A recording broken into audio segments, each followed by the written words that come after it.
guys! Como vocês estão? Espero que estejam bem. Aqui é a Teacher Sofia da U-Dynamic School e no vídeo de hoje eu vim dar continuidade no nosso assunto da aula passada, que são os Modal Verbs. Então, se você está caindo de paraquedas, ainda não assistiu o primeiro vídeo sobre esse tema, já corre aqui no canal, assistir a primeira parte e depois você volta nesse vídeo aqui para você ver a continuação, tudo bem? E se você ainda é novo aqui, você ainda não conhece nosso trabalho, nossa escola e o nosso conteúdo, já aproveita para se inscrever, ativar o sininho de notificações e dar uma conferida no nosso canal, no nosso perfil depois, tá bom? Porque afinal de contas a gente tem vários e vários vídeos relacionados a vários idiomas que são exclusivos. A gente tem coreano, a gente tem espanhol, francês, italiano, alemão, várias opções de idioma para você escolher aquele que pertence ao seu coração. Então não deixe de conferir o nosso canal. E também corre no nosso Instagram, conferir os conteúdos exclusivos por lá e já aproveita e entre em contato com a nossa escola se você ainda não é um aluno do Dynamic, tudo bem? Bom, então, sejam bem-vindos para quem é novo.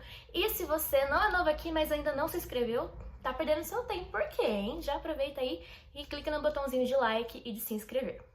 E óbvio, já deixe também seu comentário sobre conteúdos, sugestões de vídeos aqui que vocês gostariam de ver sobre temas que vocês acham difícil no idioma, tudo bem? Pra gente tirar essas dúvidas de uma vez por todas, né, galera? Bom, então, dando uma recapitulada no que são os modal verbs que a gente estava falando na nossa aula passada, né? A gente deu alguns exemplos, né? O can, o could, o should, o shall e o would. E a gente tem mais 4 para adicionar nessa listinha hoje, tudo bem? Bom, mas vamos recapitular, né? Porque um pouquinho sobre o que são os modal verbs. Os modal verbs, que a gente chama de verbos modais no português, eles são aqueles verbos que a gente usa como auxiliares nas frases. Então, eles não são o verbo principal, eles não são o verbo que exerce aquela ação que a gente está falando na frase, mas são verbos que estão ali para auxiliar no sentido, mudam o sentido da frase, né?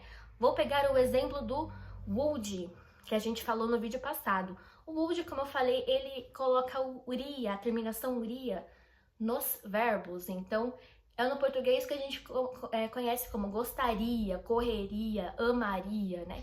Essa terminação iria, quem faz ela no inglês é o would, juntamente com o verbo principal nesse caso, né? Se eu quiser falar que eu gostaria, eu vou falar would like. Então, o like é o verbo principal e eu acrescento o would na frente dele, né?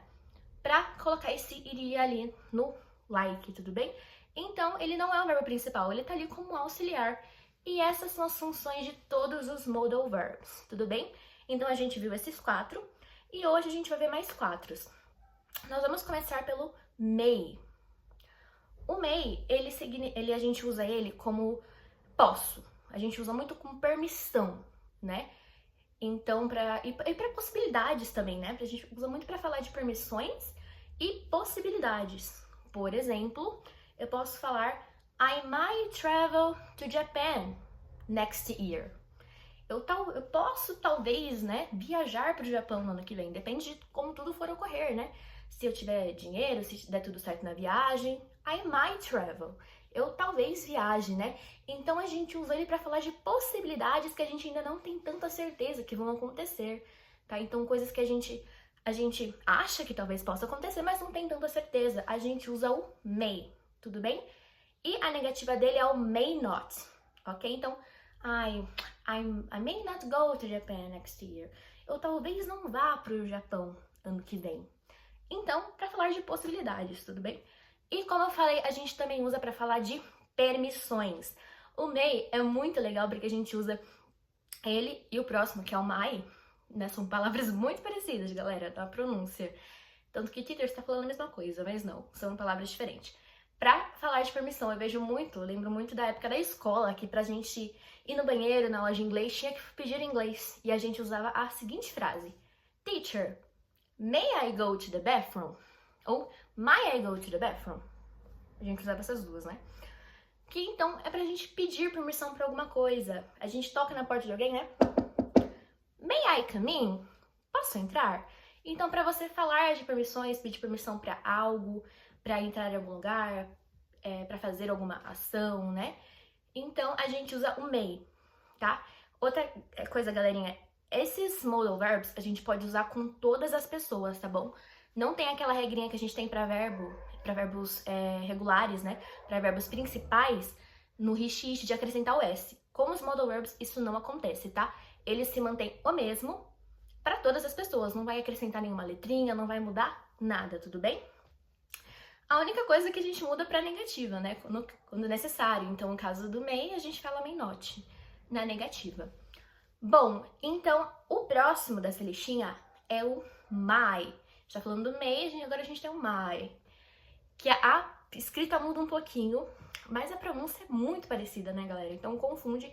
E os dois são basicamente a mesma coisa, tá bom? A única diferença é que o my, a gente usa ele como algo menos previsível, que a gente não tem tanta certeza. Por exemplo, a gente também usa para tratar de possibilidades, mas quando tem uma baixa chance daquilo acontecer, quando a gente não tem muita certeza, a gente tá com quase certeza que aquilo não vai acontecer, tudo bem? Então, vamos supor que eu não tenho certeza, tanta certeza assim, que eu vou pro Japão. Aí eu posso falar, I might go to Japan next year. Eu talvez vá pro Japão.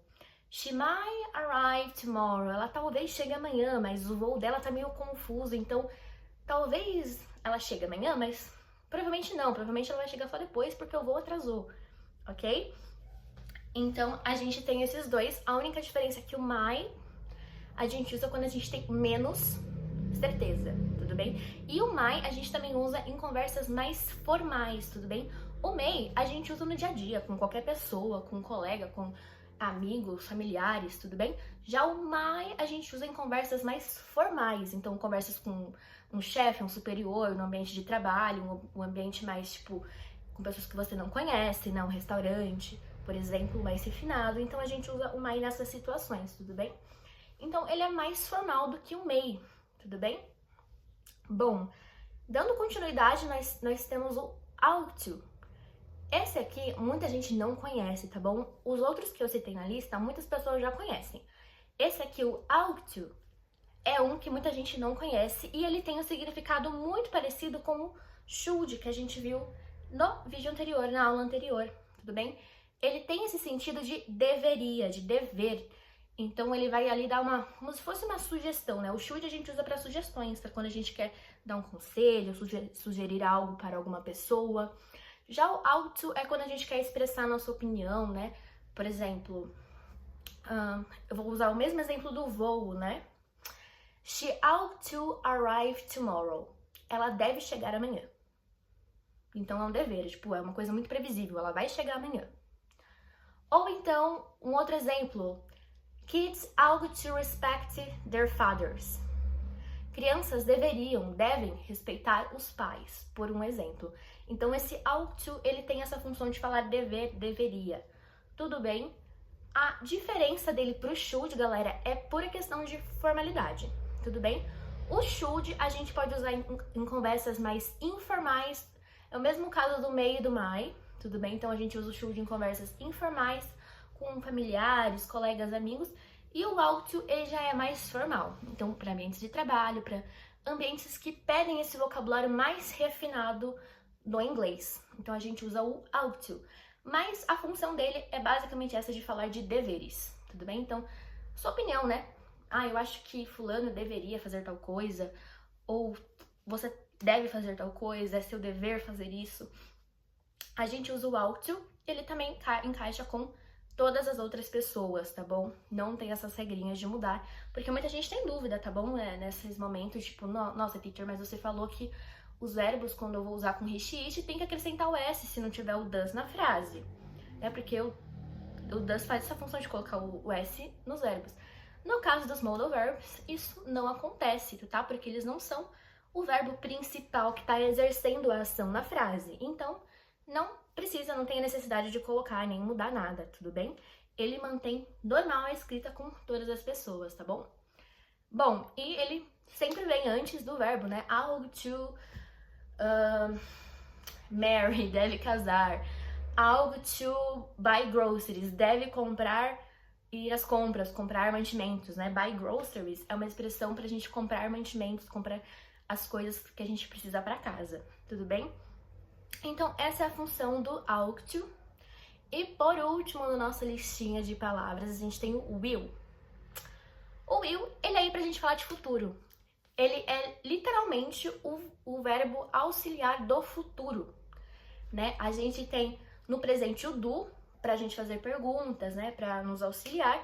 Já no futuro, quando eu quero falar que eu vou fazer tal coisa ou que alguém vai fazer alguma coisa, eu uso will.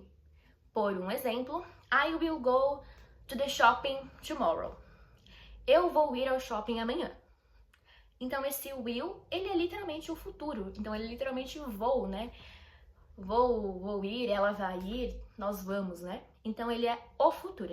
É um verbo que a gente usa para expressar coisas que vão acontecer no futuro. E a gente usa muito ele para coisas que já estão previstas para acontecer, tá? Então para coisas que provavelmente já vão acontecer, que já estavam agendadas em um certo período de tempo. Então, novamente a gente pode usar com todas as pessoas. Vou usar o exemplo do she, tudo bem? She will go to her mother's house tomorrow. Ela vai ir para a casa da mãe dela amanhã. A negativa do will é o will not, que na maneira abreviada, que é a maneira que a gente mais vai encontrar, é won't. Também não muda a escrita para nenhuma pessoa, é a mesma para todas, tudo bem? Vou usar o exemplo com a negativa no caso do he, tudo bem? He won't go to the school tomorrow. Ele não vai ir para a escola amanhã, ok? Então o will é o vai, né? Tal coisa vai acontecer, ela vai fazer tal coisa, nós vamos fazer tal coisa, né? They will, we will. E o won't, que é a negativa, não vai fazer, não vai acontecer, ok? Então, a diferença do will para os outros que expressam possibilidade, né? No caso do may e do might, é essa, que o will a gente usa exclusivamente para falar do futuro e de coisas que já estão previstas para acontecer, que provavelmente vão acontecer ou não vão acontecer, que daí a gente usa o won't, tudo bem? Galera, eu espero que esse vídeo ajude vocês ali a entenderem o que são os modal verbs e não ficarem confusos quando vocês se depararem com eles, tudo bem? Então, esses foram a nossa listinha dos modal verbs. E caso tenha ficado alguma dúvida, alguma coisa que vocês não conseguiram entender tão bem, escrevam aqui embaixo nos comentários pra gente saber e eu posso trazer e explicar novamente sem problema algum. E também deixe sugestões, a opinião de vocês sobre o vídeo, se vocês gostaram. E caso você tenha alguma dúvida, como eu disse no começo, sobre algum conteúdo de inglês, que é aquele que te pega, que você não consegue entender de maneira alguma, deixa aqui pra gente, porque a gente vai trazer um vídeo sobre esse tema, tá bom? Explicando pra você e pra outras pessoas que possam ter a mesma dúvida, ok? Bom, galera, aproveita lá pra seguir a gente no Instagram e ir atrás das aulas, né? Pra fazer aulas com a gente. Bom, é isso. Kisses. Bye, bye.